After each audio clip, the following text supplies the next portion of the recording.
We have our title.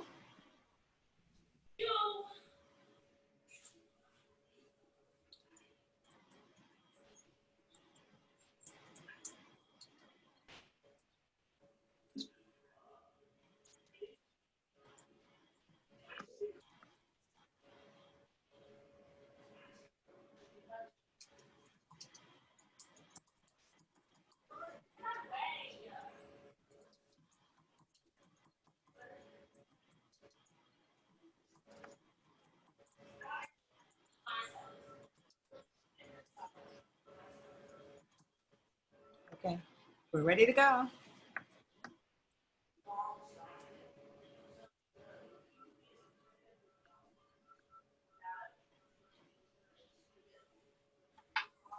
Okay.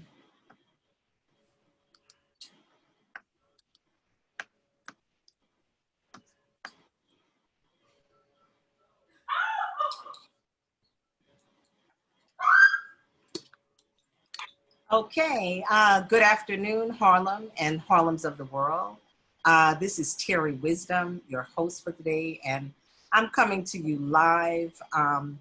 For those of you who are just tuning in for the very first time, this is Harlem Network News, and we are a new media platform that was created to assure that Harlem and the Harlems of the world and urban communities and the entire world is aware of what is going on in our communities. As you know, knowledge is power, and Harlem Network News started approximately 3 months ago at the beginning of COVID, and we have really been on this journey, and we have seen how critical and how important Harlem Network News has been.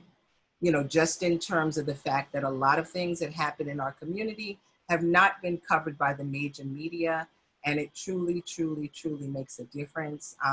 We also early on had Dr. Malana Karenga come on, and he is the creator of Kwanzaa, and he very appropriately and prophetically spoke about people of color, Black people, African people, facing really two viruses. That first virus being COVID-19, and then the pathology of racism. And that has come more into play as we have gone on through the murders, through Black Lives Matters. And then it has been an incredible journey, but a powerful journey. Today, my guests are, and this is from the International African Arts Festival. We have Baba Segun Shabaka, and we also have Sister Sharon Gordon with us. They are both from our incredible festival. And Baba Segun is the chair of the festival, chairman of the board, and Sister Sharon is part of the planning committee and also a media mogul. We also have Dr. Jaquita Agby with us, and as you know, she does our medical moments. We apologize, we came in a little bit late, but we're here and we will be here for the full hour, so bear with us. You know that we have all gotten our masters and PhDs in technology in 3 months. So we're still tweaking it a little bit, but we got this, we got this. Okay, so Dr. Agby, your video just dropped out on us, okay? Oh yeah. Here, okay. On my phone, I was trying, somebody was calling in.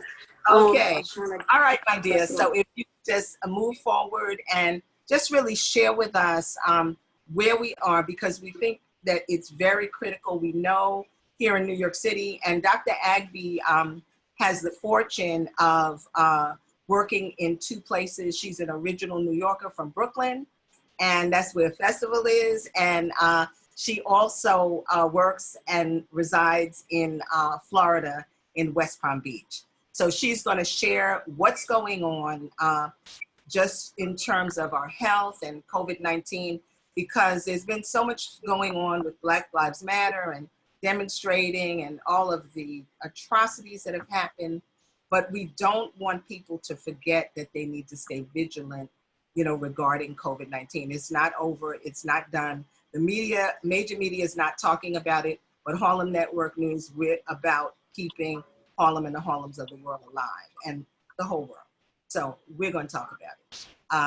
Dr. Agnew, please. All right. Thank you. Well, I think they're back talking about COVID now. As the BLM protests are dwindling down and there's less excitement for them to post, now they're talking about COVID. So that's back up on the register for them.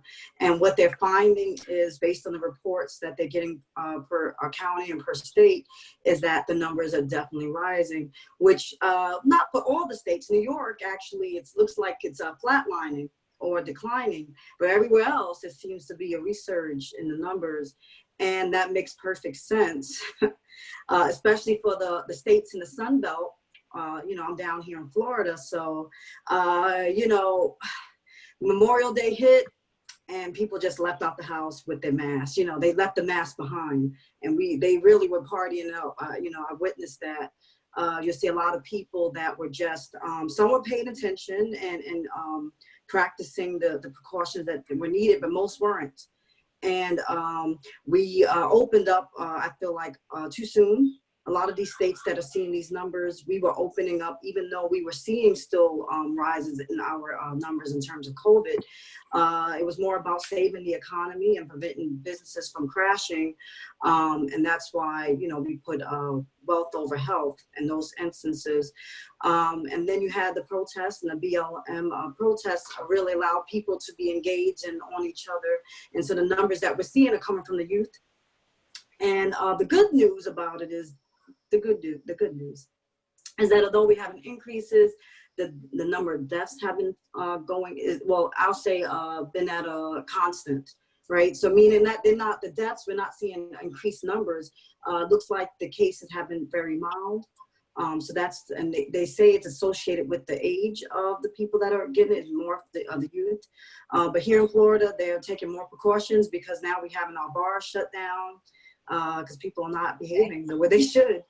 As far as COVID and the Black community, we still definitely are at a higher, probably 2 times a higher risk of having more deadly issues with it, even though, see, they haven't been revealing the numbers in terms of who's getting it now. You just know they're just doing it by age.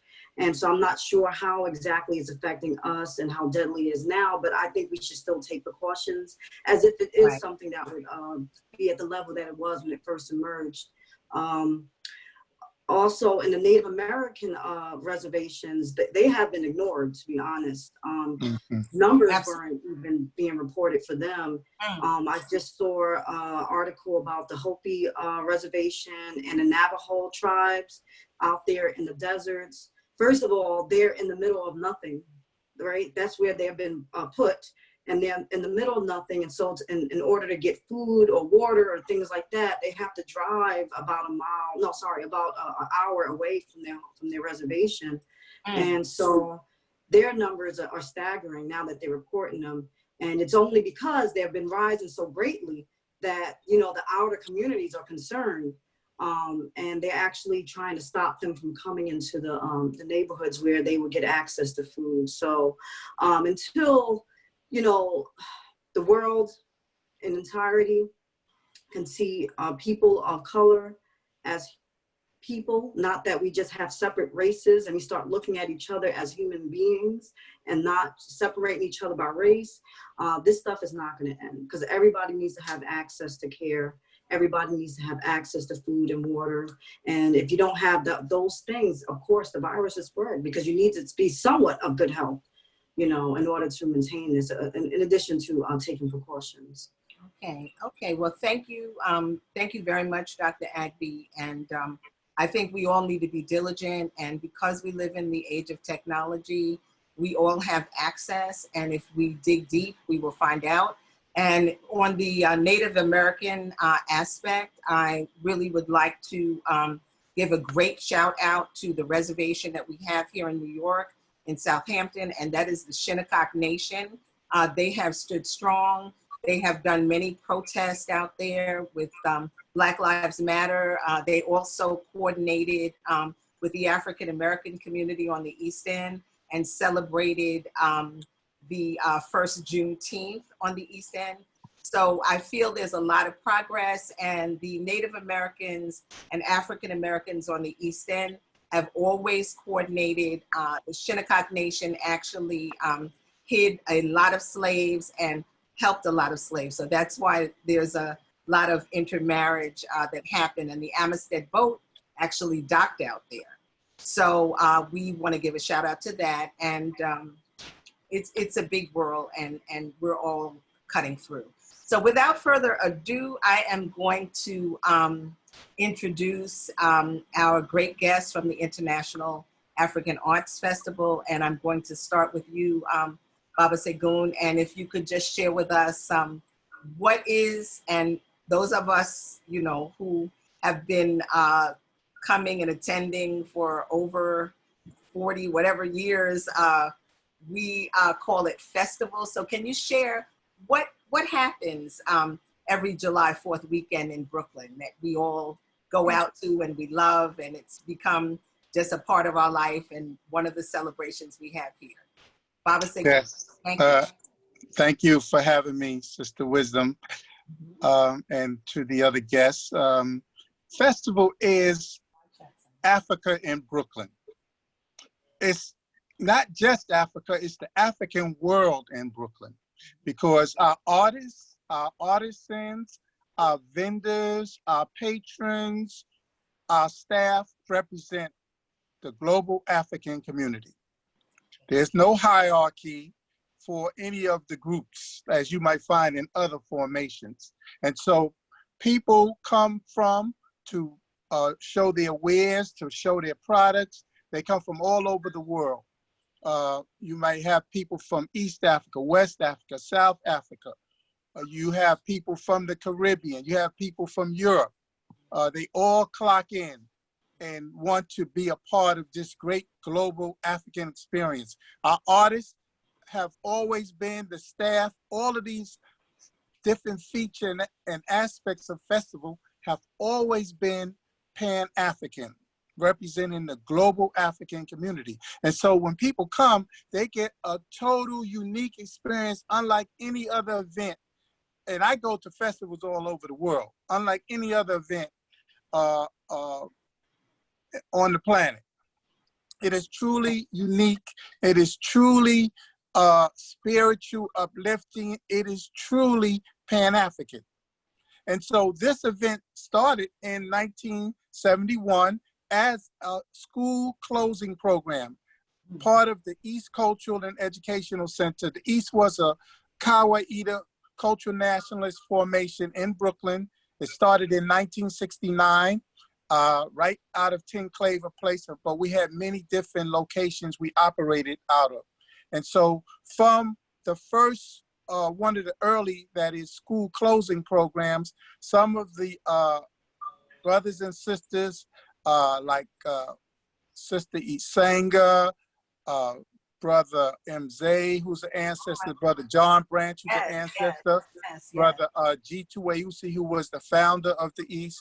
All of these were parents, and they began this school closing program to celebrate the graduation, but also to commemorate the culture. And so the festival started there in 1971. It started as the African Street Carnival. Okay. And then we went to Boys and Girls in about 76, and a little later we started, and the name changed to the African Street Festival. And today, for about 20-something years, it is the International African Arts Festival. And so this is our 49th year, and that's a significant amount of institution building. And if you look at all the other festivals, we are really the oldest festival in the country, the longest running. One time we ran as many as 10 days. Wow. That was a lot of work, you know? Yes. And so we are really the oldest running festival that celebrates African culture in this country, from my research. And there's one older festival, but it's not as large today, and as long as running as ours, and it's by really our parent organization, so to speak, in that it was started by the US organization in Los Angeles, and it's called the Watts Festival. Okay, okay, okay. That's incredible. I just wanted to say I think it is very significant, and it's very amazing that this festival has been continuing for 49 years, because it is a part of our tradition. And I want to salute all of the ancestors and all of the organizers and participants of the festival, because it takes a lot, especially in a country like America, to keep our traditions, to keep it going. Because I know festival, as you said, has transformed. It was first at the East, it was at Boys and Girls High, it's now at Colonel Charles Young Park in Commodore Barry Park. I'm sorry, Commodore Barron Park, forgive me. But it has made those transitions, and that is significant that people have just been able to hold the reins and continue it.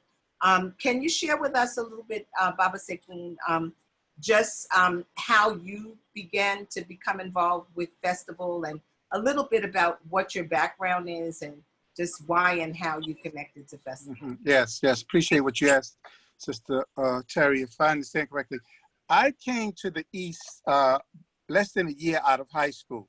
I went away briefly. I had knew some of the students that were active in the African American Students Association because they were in my classes at high school. G2, where you see, he came to our actually social studies class in high school, but the teacher didn't let him come in. It was at the heat of the Black Power and the community control struggles. And so in about 1970, I went to the East and I volunteered. And then in 1972, at the end of 72, I was asked to take over the secondary and teach math, which I did. And I was really in college. I had about less than a year to go, and I left to work at the East. I had a nice job, and I went to the East. You know, we didn't get much money. It was like meager pay, but it was a very, very rewarding experience, very important. And I felt it was important in terms of what we had to do as a people and as a community. And so I joined the East in 70, went full-time at the institution in 1973, the beginning of 73.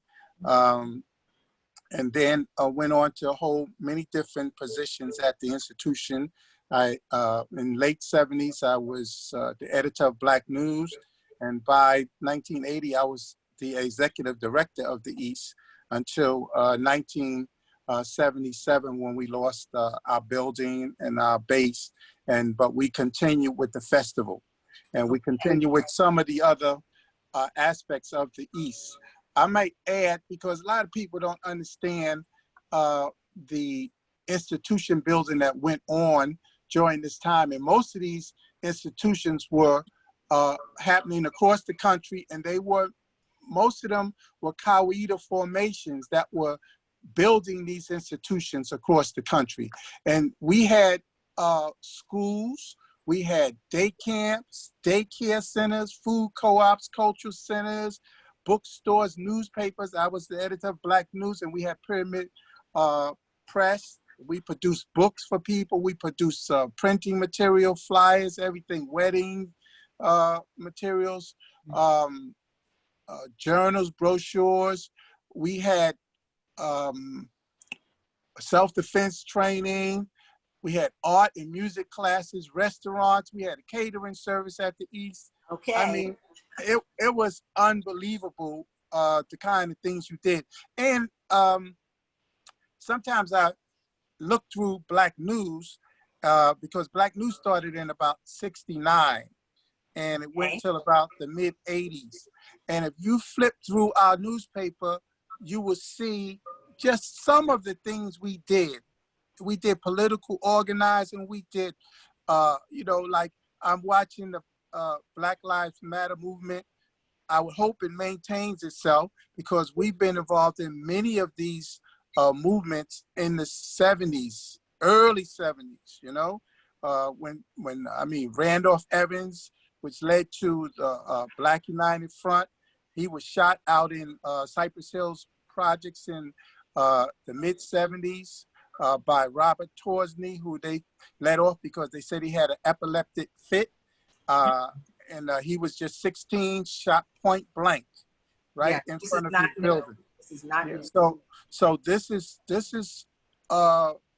things that we were involved in, and to some extent continue to be involved in, without having the same base of operations. But we were, cutting edge, so to speak, out there in terms of not just reacting to the everyday kind of oppressive conditions of our people, but proacting in terms of building institutions where we have to be as a people. And what I said earlier was that in order for Black lives to matter, Black institutions have to matter. The institutions that govern our lives. Absolutely. And we have to have effective participation in those institutions that touch our lives. And we have to build independent institutions to have an Afrocentric approach. That is an approach that looks at the cultural image and the human interests of African people, not just reacting to what the dominant culture is doing to us. Okay. For those of you who have just joined us, I am Terri Wisdom. I'm your host for today. And this is Harlem Network News. And Harlem Network News is a new media platform that was created to assure that Harlem, the Harlems of the world, and our urban communities, our communities of color, are informed. And for those of you who are watching, Baba Segun, as some of the young people say, dropping a lot of knowledge here today. There's a lot of history, a lot of information. And for those of us that were there, because I was one of the people who came to the East Festival when I was young and I was in college, and some of my friends performed there. Some of my friends taught there. I remember coming to events with Imamu Baraka in the evenings there, Sun Ra. I mean, it was just Rasan Roland Kirk. It was a very amazing and incredible time. So I am just honored to have you on the show today and for you to just share some of the things that have gone on. And it's particularly significant because we're in another movement right now with the Black Lives Matter, which we've been in that movement all along, but it is just amazing and incredible that the young people are taking that mantle. I go back to the revolution will not be televised, it'll be live, but it's live here on Harlem Network News. And that particularly means a lot to me because I had the honor of attending Lincoln University in Pennsylvania, and that's where Gil Scott-Heron was. That's where he started his band. Mm-hmm. And he was a great friend of mine. So I feel that as I'm doing this show or just trying to motivate myself, I'm always listening to his music and I can always hear him and the great book that he wrote about the last holiday, which integrates a lot of things.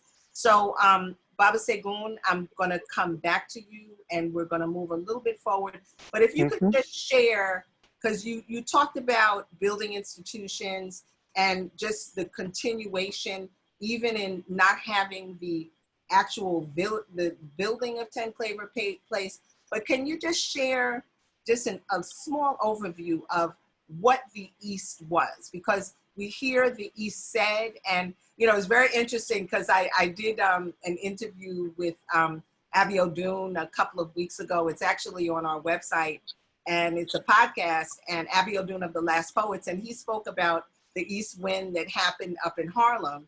And he kind of said he felt like the wind blew and East came. So there was just so much that was going on at that time. So if you could just share a little bit, and then we're going to move forward to well, again, Sister Wisdom, thank you for the question. The East, again, was a multifaceted cultural institution based in Brooklyn with, I would say, global reach. I would go places like abroad, and I would see Black news. I'd see posters by one of our great artists, brother named Theo. We had our paper reach the prisoners. They would get them free. So this multifaceted cultural institution based on the Nguzo Saba and Kawaida was one of the early Black Power formations coming in 1969. And by Black Power, I'm talking about self-determination, self-respect, and self-defense as defined by Dr. Karenga.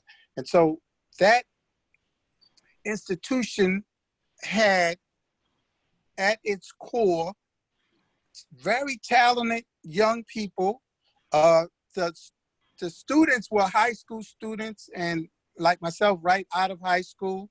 And the leadership was in their late 20s and 30s.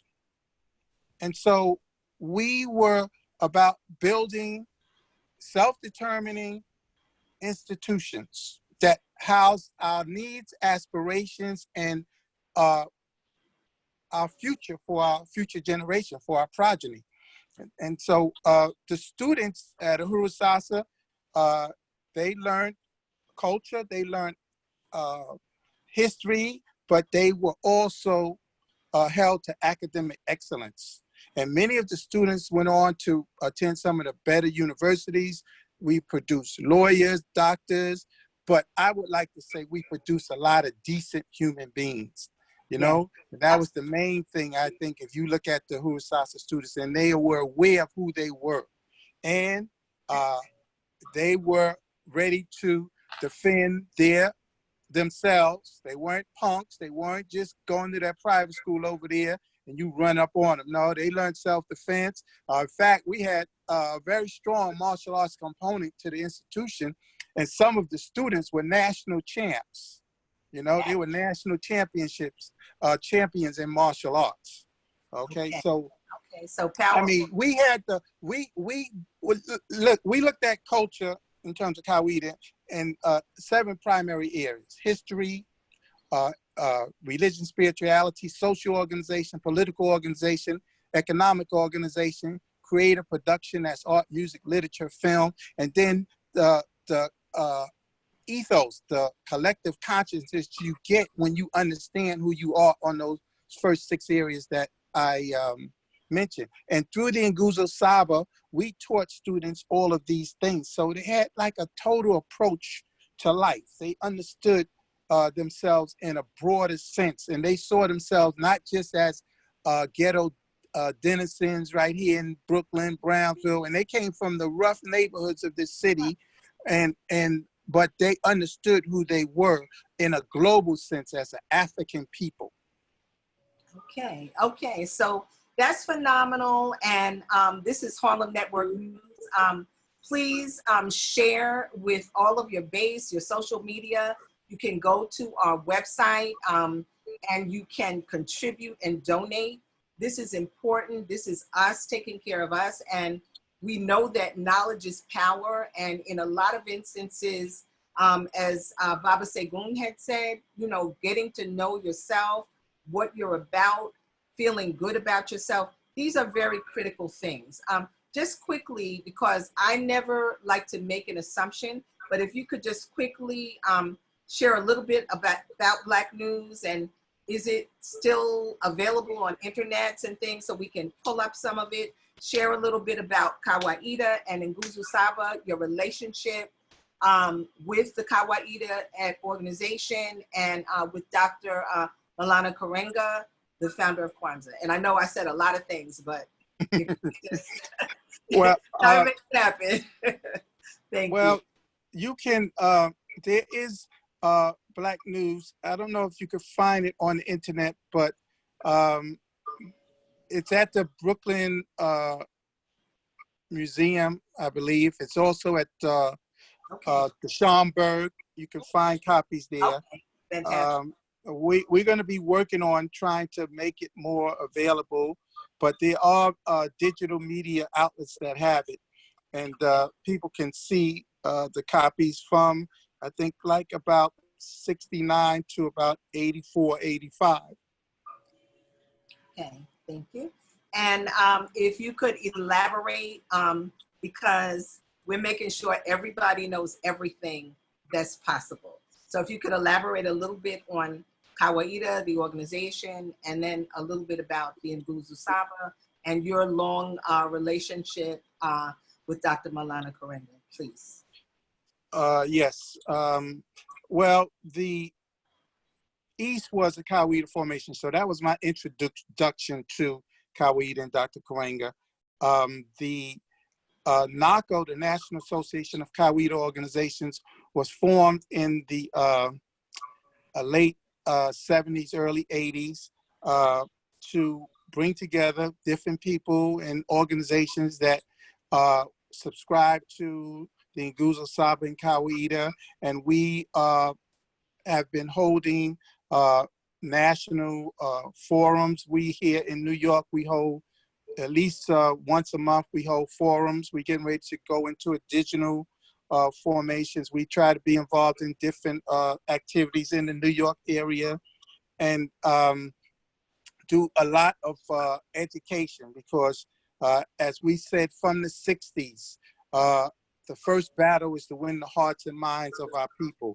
And if we fail to win that battle, we can't hope to win any others. And so we have to educate people, we have to organize people. And this is the key that I think a lot of folks are missing, that this is a long, tedious, hard struggle.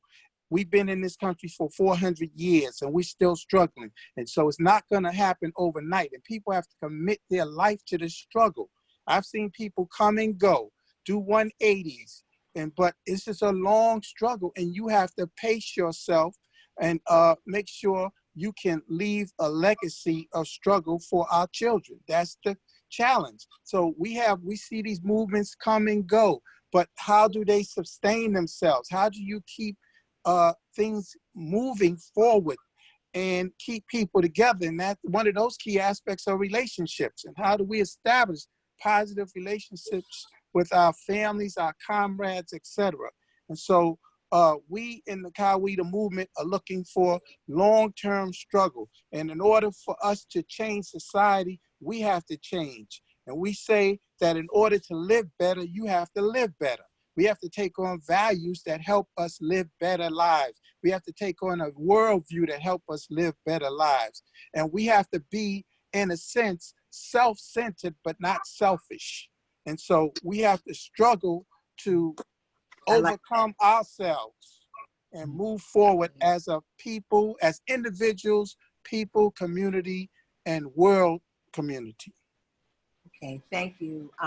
Incredible, all of those thoughts, and you know, it makes a lot of sense in terms of where we are today, because it's very important that we be able to reach the people and they understand and they trust.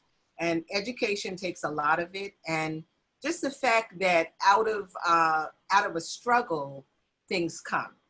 You know, I mean, Yes. It's been horrific, what we've experienced with COVID, and then the pathology of racism, which we all know was there all along, but it's almost like the COVID-19 virus, it took the scab off the wound, you know, Yes. to really show what is happening to people of color all around the world, but particularly here in America, what we have gone through, what we are still going through, you know, the fact that people just are murdering us, and, you know, the fact that pretty much they have continued to keep their knee on our neck in different ways, you know, Exactly. outright murder.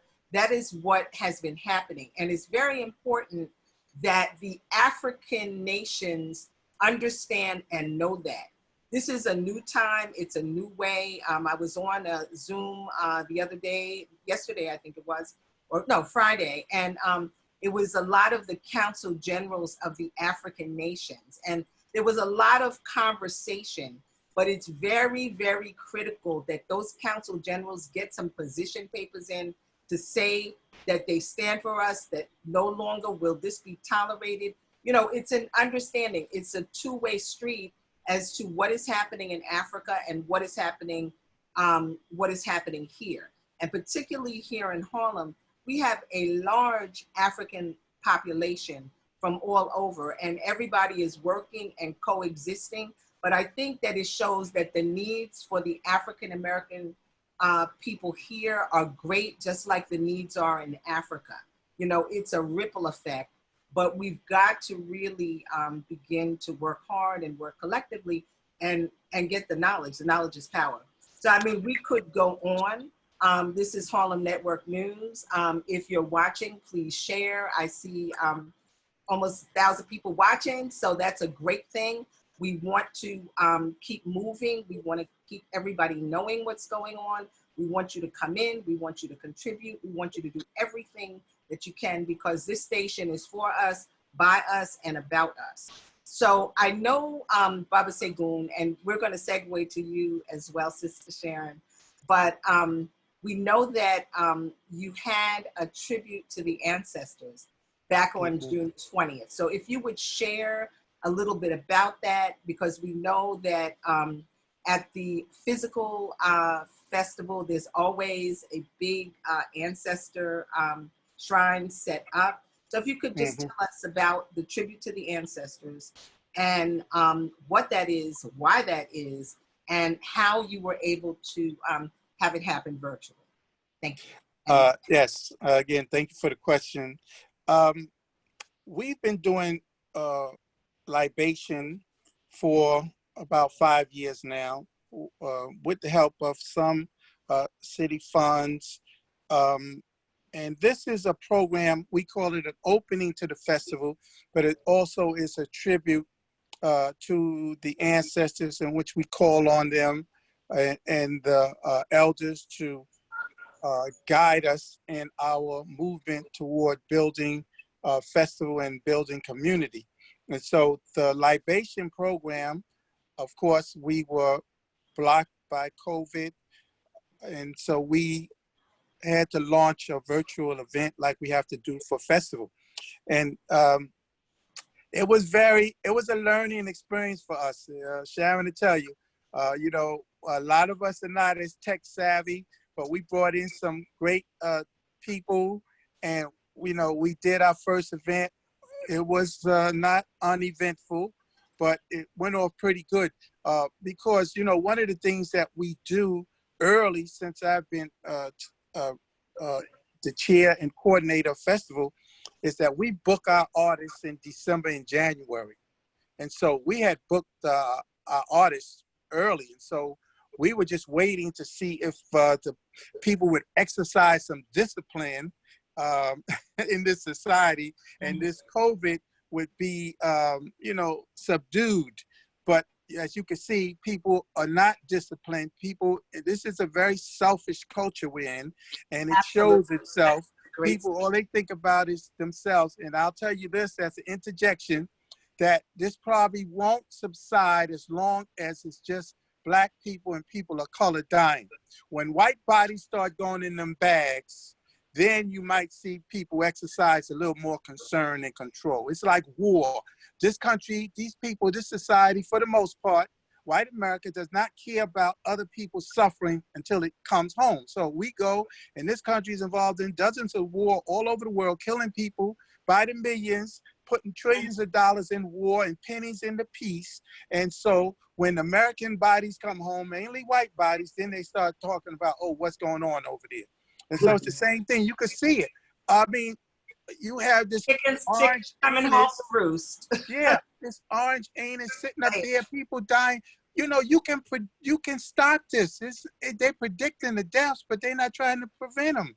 And so, you know, we are looking in terms of libation as, again, educating our community. And so one important aspect is to look at our culture.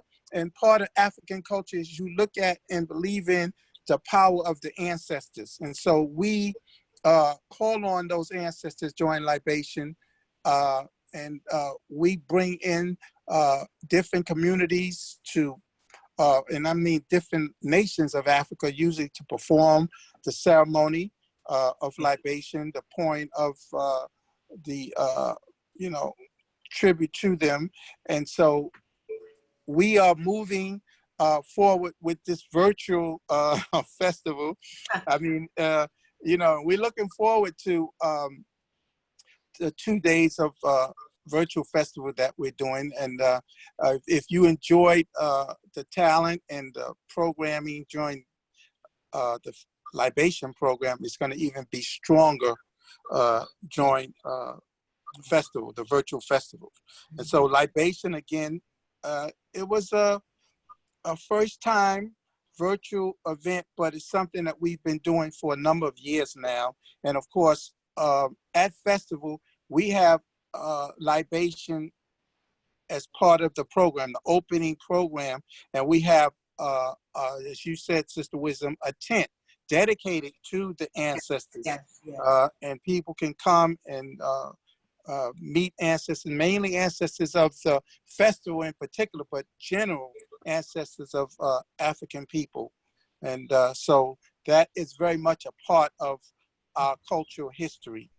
Right. Yes, it's very empowering. And this is a very interesting time because, as I was stating, and for those of you who have just joined, this is Harlem Network News. If you're on, share with your friends. If you're not going to be able to join us live, we always keep up all of our shows on our Facebook.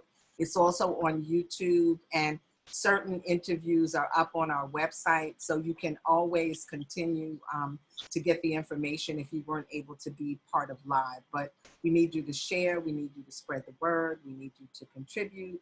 And you can contribute in more ways than economic ways. If you have articles or you have news that you would like to share, or you're a writer, certainly we do entertain the community. So it's very, very important.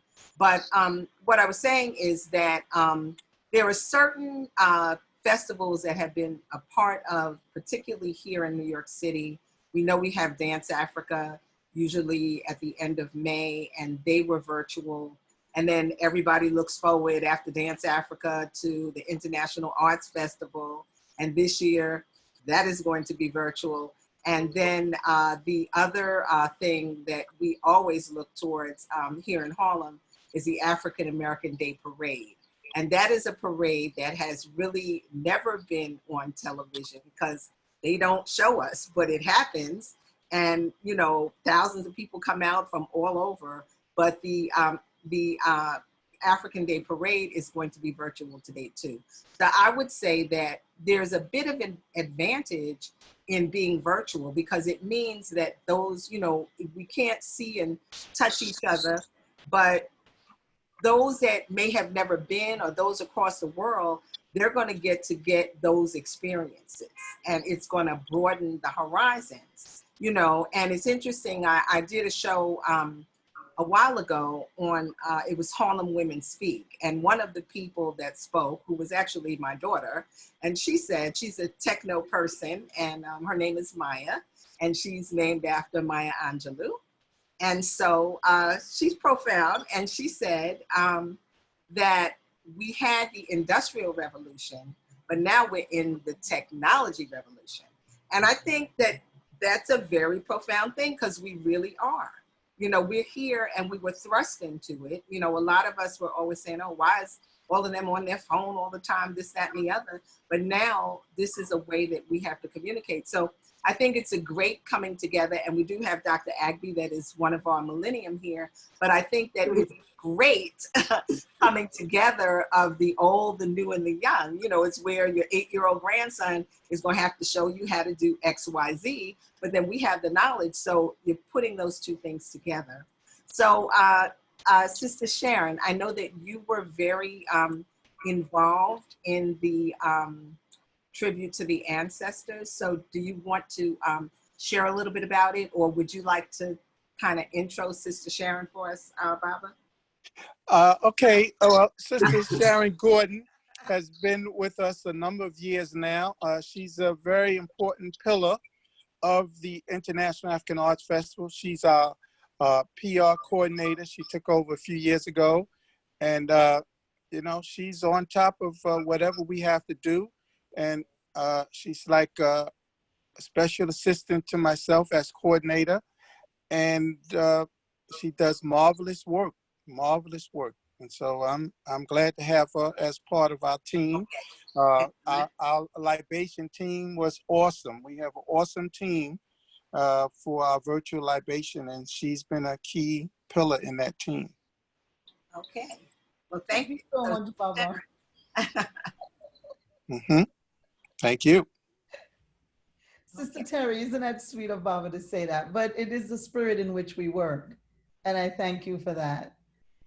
Thank you for having me here too, Sister Terri. Yeah, we're very happy to have you. And like I said, this is, I think, very, very special that people all over the world can learn and know about the International African Arts Festival and just the powerful history and pillar that it stands on, because there are people who come and they don't really know what the journey has been.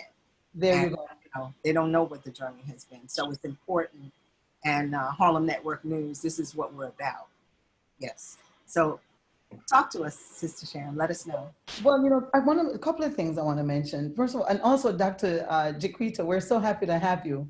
One of the things we do as part of the team, as Baba Segun says, is we do have an intergenerational team. You all heard him dropping the pearls here. Well, I love to hear Baba Segun speak. Yes, I work with Baba Segun, right? And I am his right-hand person, but trust me, part of it is I am just getting schooled, Sister Terri, Sister Jaquita. It is every day, every conversation, every opportunity, it's a growth opportunity.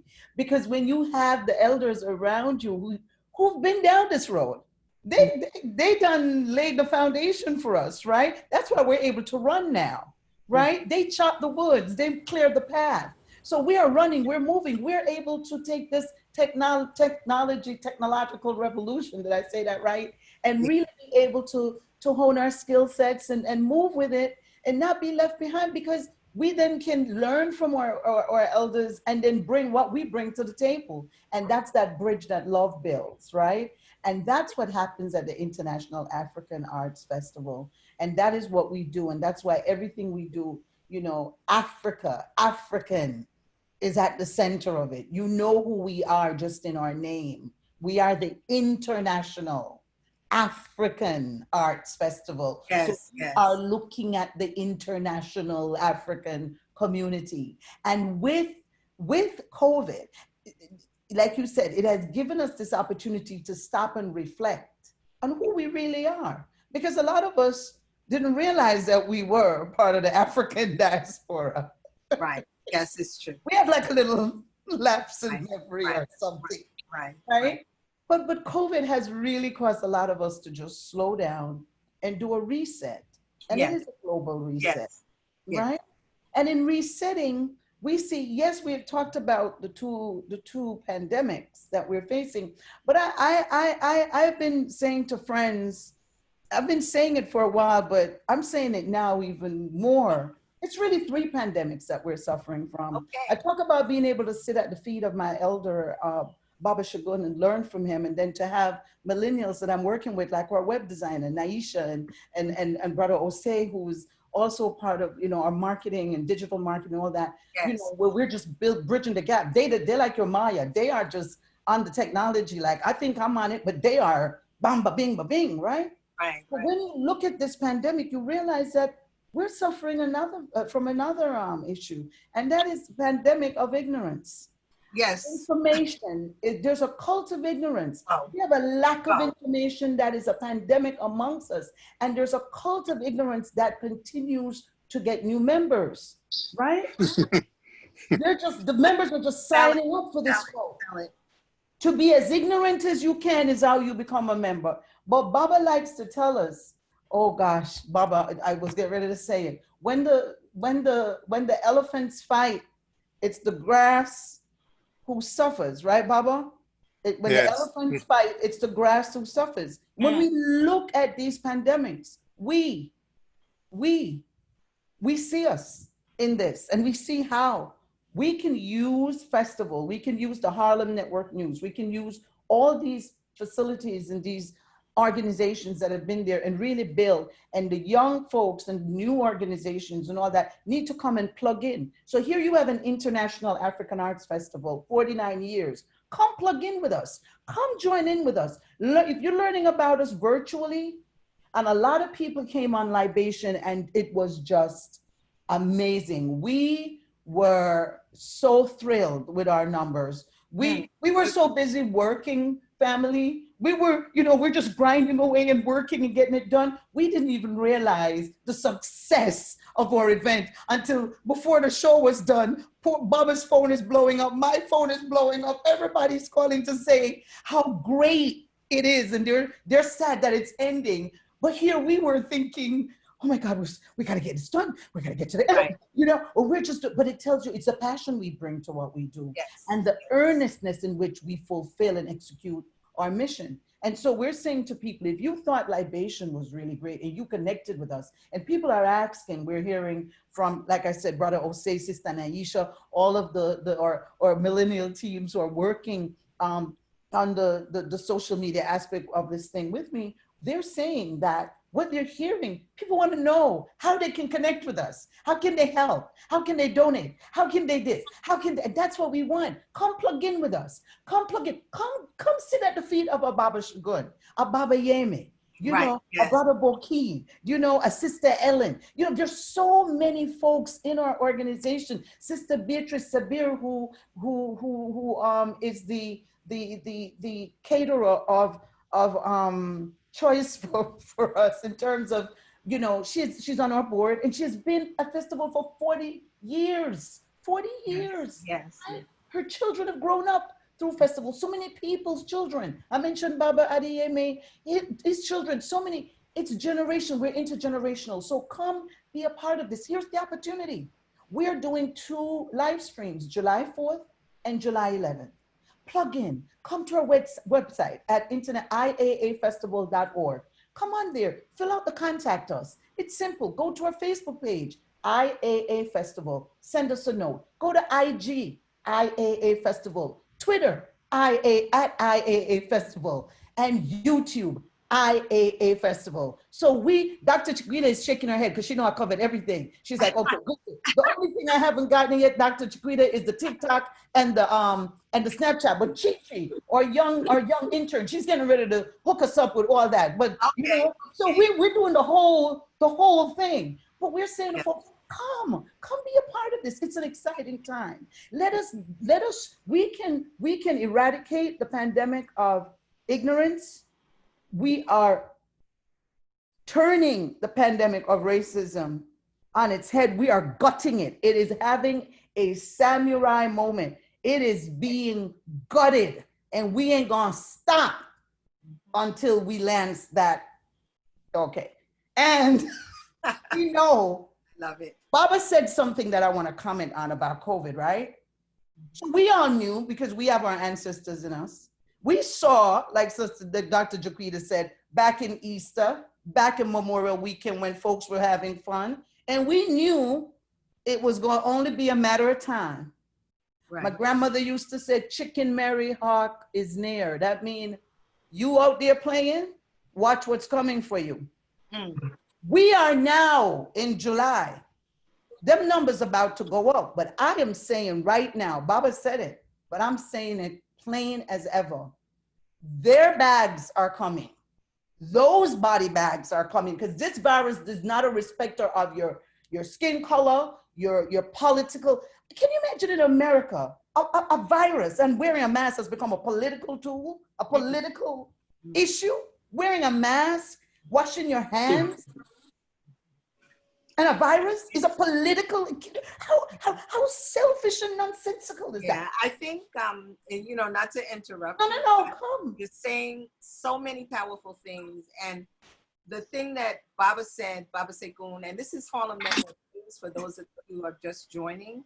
And we are here with the Board of Directors Planning Committee for the International African Arts Festival.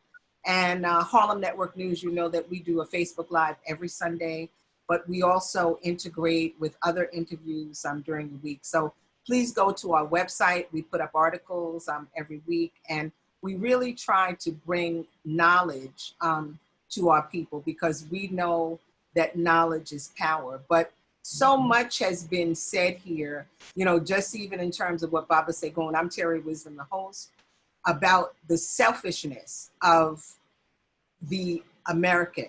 And that selfishness, you know, can get to the point where it can get people killed.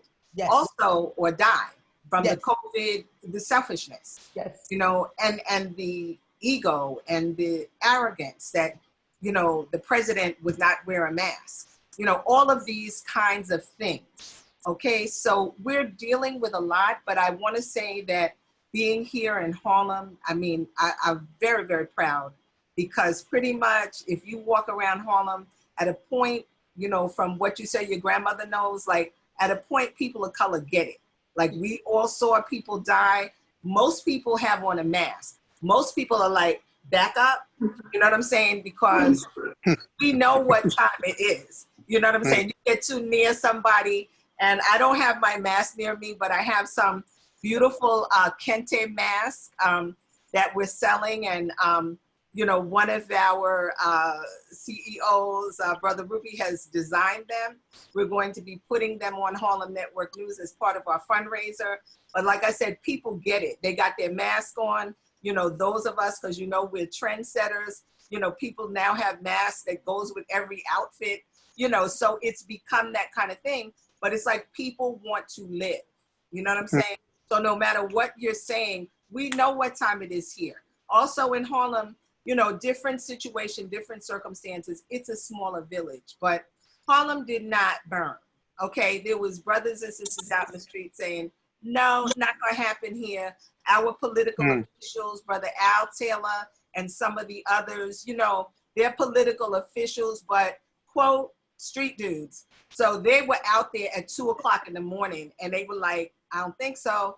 You know, so I mean, these are good ways that the communities come together. And on, I believe it's the 2nd, I'll be putting up information, but we actually are painting the street with Black Lives Matter here in Harlem. And that, and like I said, people don't know because our stuff doesn't get publicized, but on, I believe it's July 2nd, 10 o'clock in the morning, our political officials, our organizations, our community board, and this is part, has come together by Harlem Park to Park, which brings together a lot of the Harlem businesses, and the Harlem bid, the economic bid with Sister Barbara, has organized some of the artists, and from 125th, which is right where the Adam Clayton Powell Jr.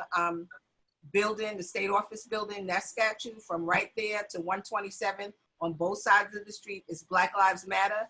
You can sign up and participate if you want to help, you know, paint it on the street and do a letter, but everybody is going to be there. So, you know, that's an initiative. There are small things that are happening.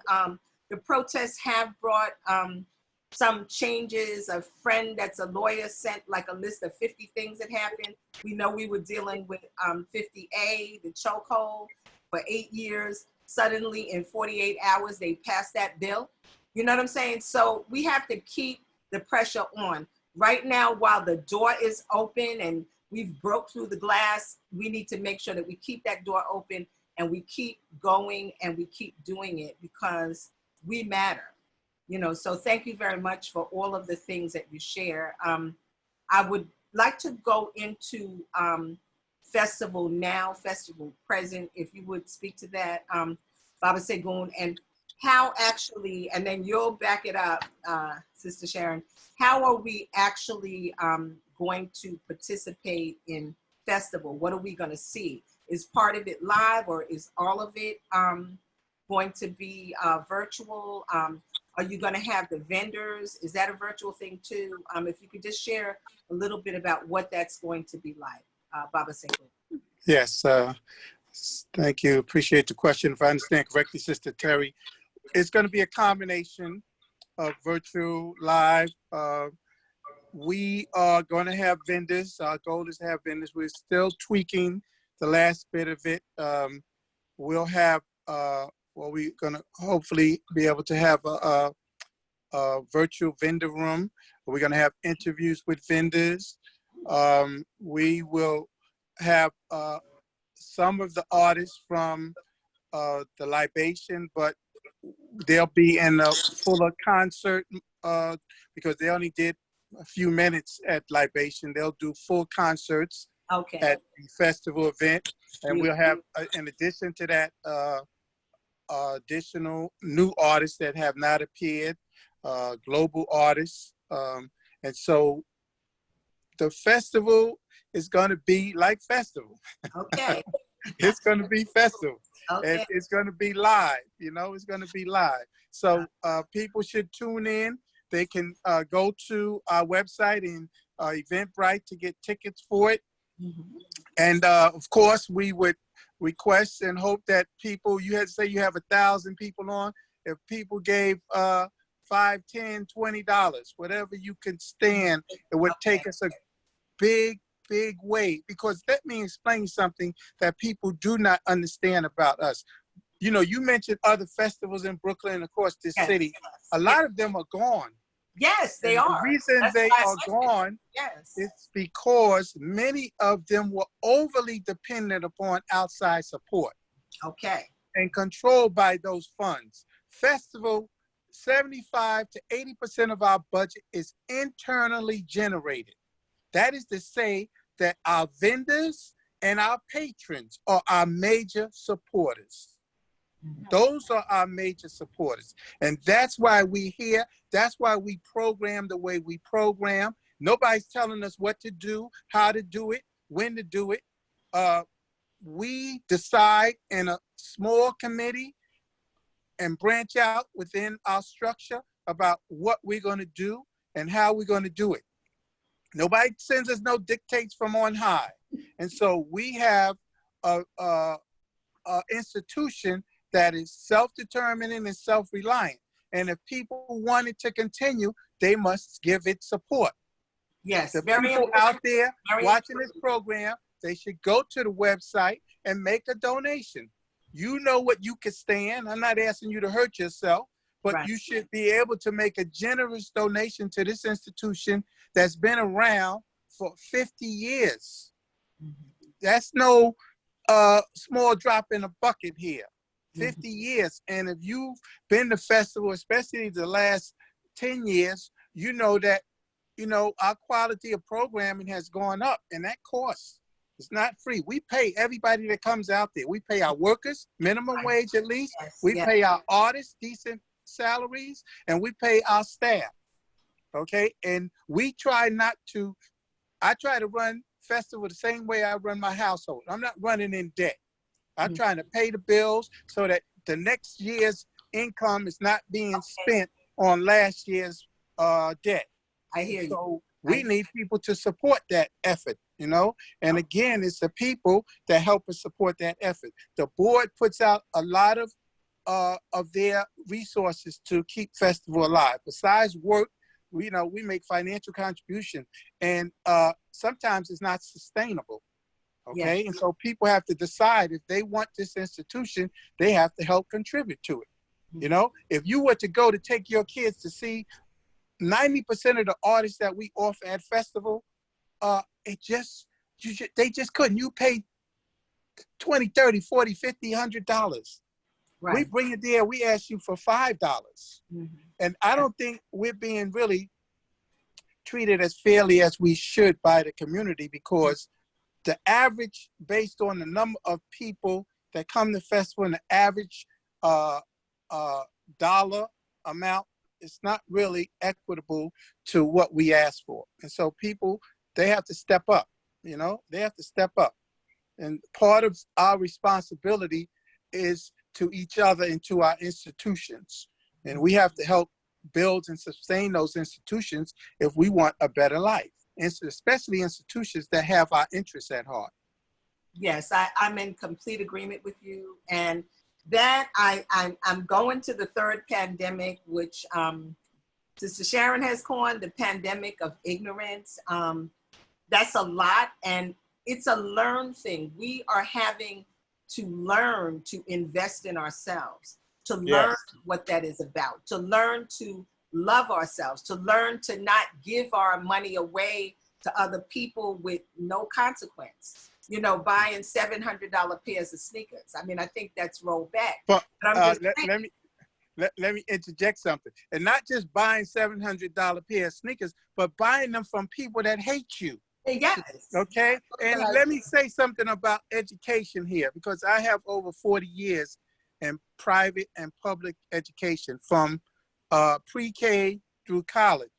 And one of the things I say is that we have a situation in which most of our people go through, if they're lucky, 12, 16, 20 years of education and never have a course in their own history. So how do you expect them to act if they don't know who they are? Absolutely. It's amazing. Absolutely. It's really amazing that we have come this far and done so much, given what we've been up against. And Sister Jaquita mentioned the Native Americans. The Native Americans, they're probably the only group that's been as, just totally annihilated in many ways. Yes, yes. Murdered, next to Black people in this country, yet we still persevere. So a key is education. And we have to fight to have people stand in front of us as students that look like us and that have our interests at heart and that's aware of our global situation as a people. Yes. Okay, it's a crime that Black children, Black people go to education and don't have a course in their own history. That's a crime. Mm-hmm. That's a UN Declaration of Human Rights crime. You should know who you are. You should know your culture. You should know your history as an individual. And we have to fight for these things. And Malcolm was right. Black people in this country, we talked about this. I don't want to hog this show, but it's a couple of things I need to get in here. We need to, Malcolm talked about this. We need to be taking this country to the UN on human rights violations. Mm-hmm. That's one of the reasons he was killed. Mm-hmm. But also the key to a lot of the things we have to do, and we have to keep this in mind, is what counter to what J. Edgar Hoover said. J. Edgar Hoover said the greatest threat to this country is the unity of Black people. Yep. That's something to think about. Yes, it is. And so we have to keep that in mind as we're organizing. How do we keep unity in the forefront at the same time being able to move? And we say unity without uniformity. We say unity in diversity, unity in our diverse aspects as a people and community. And so we don't all have to be the same, but we can still have a unifying concept in our actions and our understanding of how we're moving, that the goal is towards unity. And so, we have to have principled and harmonious unity. So we have to work with people that we have that with, but we have to keep in mind the unity, the concept of unity, because that is where our power lies. And one of the biggest threats to us as a people and community has been keeping us divided. Yes. Yeah, I think that is absolutely correct. Unity is very important. Education is extremely important. And that is why it's critical that we get this education going and just make it happen. And that is what I was talking about as well when we were listening and I was on the Zoom with the African consulates. It's important that the Africans be educated as to what is happening here and as to the history of here, the history of where they are, and that we get the same cross-pollination of education, because it's the only way we're going to move forward. I mean, we look at this year and suddenly Juneteenth was on the map. Juneteenth has been happening since 1865. There are Juneteenth parades and Juneteenth queens and all of that in Texas. You know what I'm saying? But this situation with the Black Lives Matter and the demonstrating, suddenly everybody was on Juneteenth. Sonny, are we out? Yeah, suddenly everybody was on Juneteenth. So, I mean, I just think that, Black Wall Street, suddenly people know about that. That happened in the 1920s. We had complete societies where we were supporting ourselves and we were doing well. Rosewood, Florida. So these are our benchmarks. These are our ledgers, and festival is going on about that. Harlem Network News, it takes time for it to catch on. We send stuff to the major media. Mostly they never take our stuff, but that's okay because we're going to be forming alliances, and certainly we will be getting some pointers from you, Baba Segun, having that long journey with Black News. I myself spent at least 27 years with the networks, being an editor, so I know what happens on the inside. I was part of WNET Film and Television Training School, which was landmark in just people of color coming into the media and knowing the technology. So we have a lot to move forward.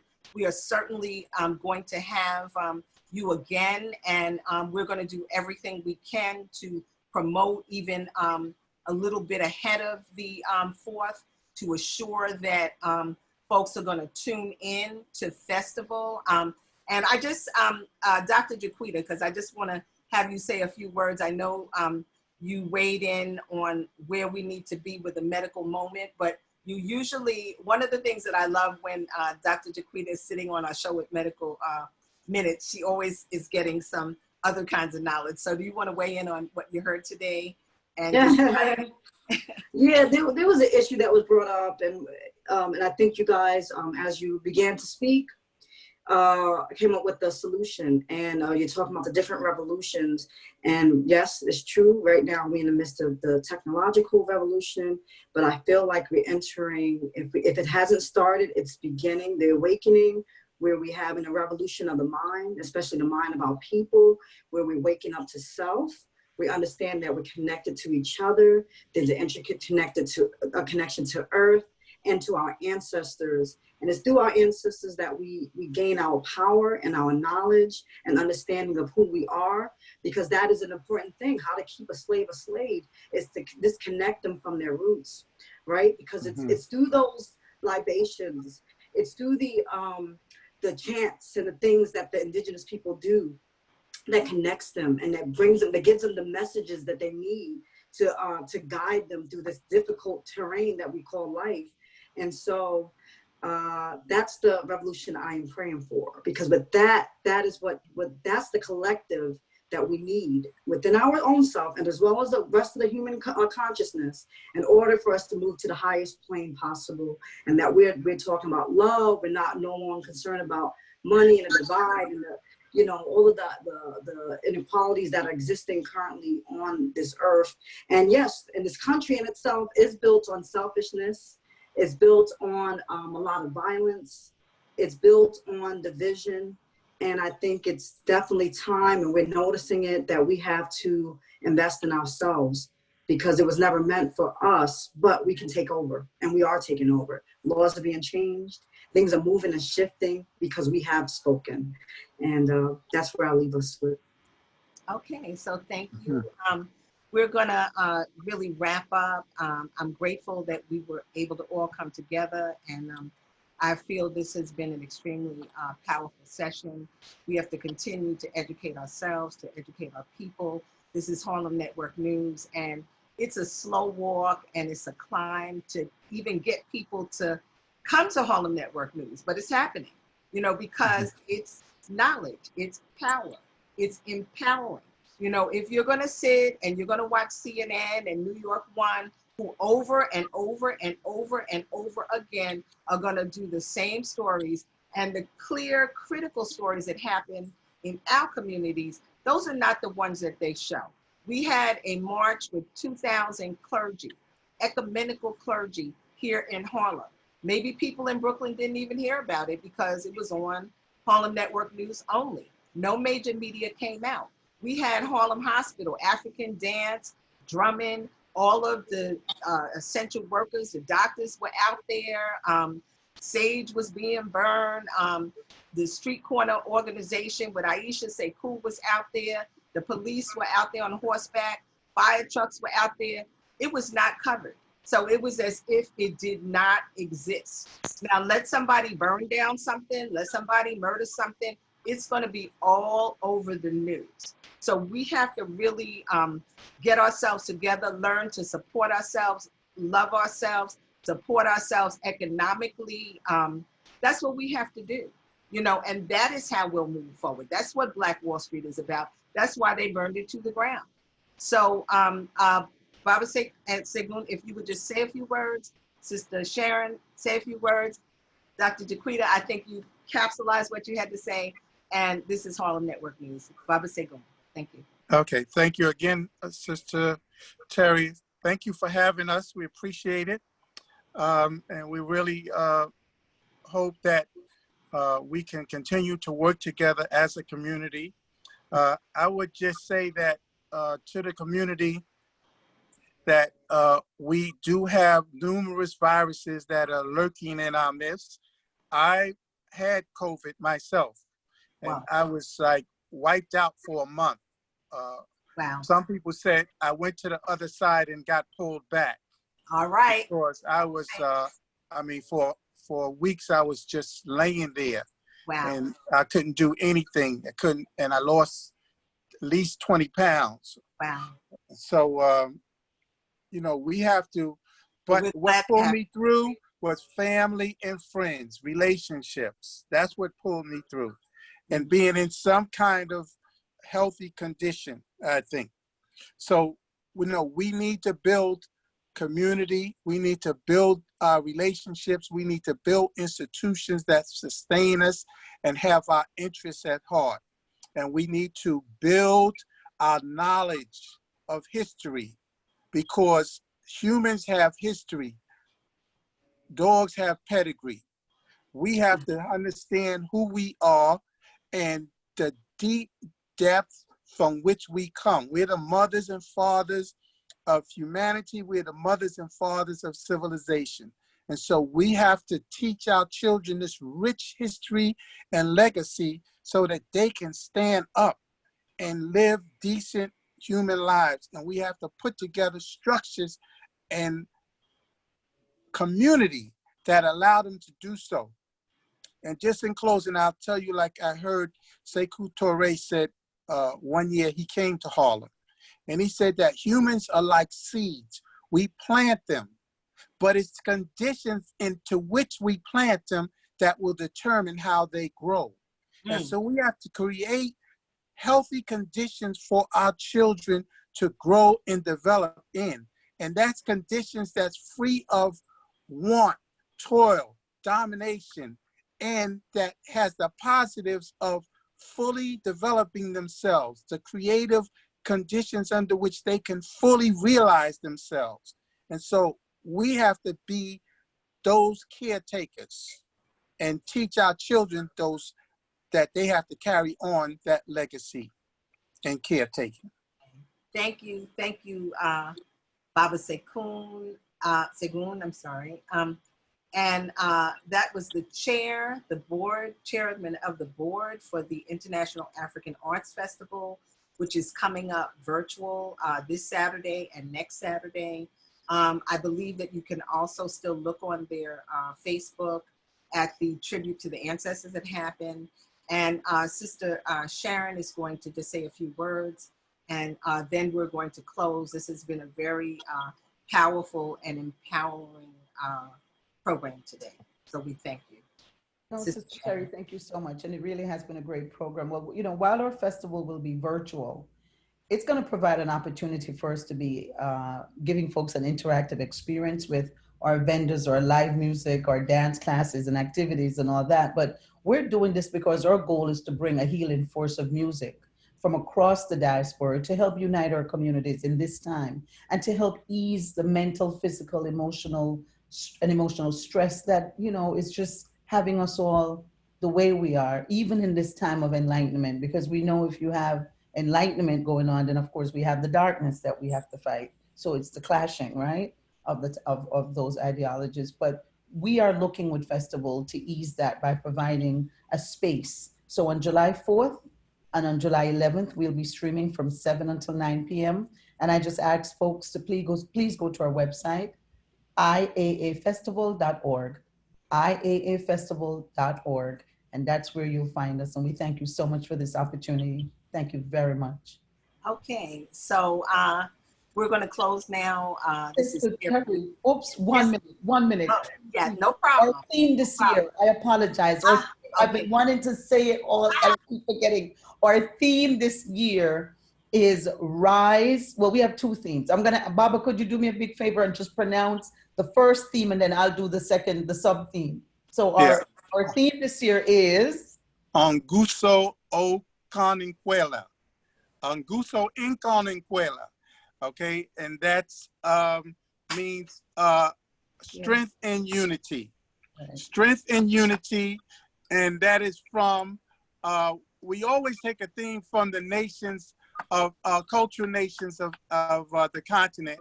And so that theme comes from the Umbundo people of Angola, okay? Okay, thank you. Right.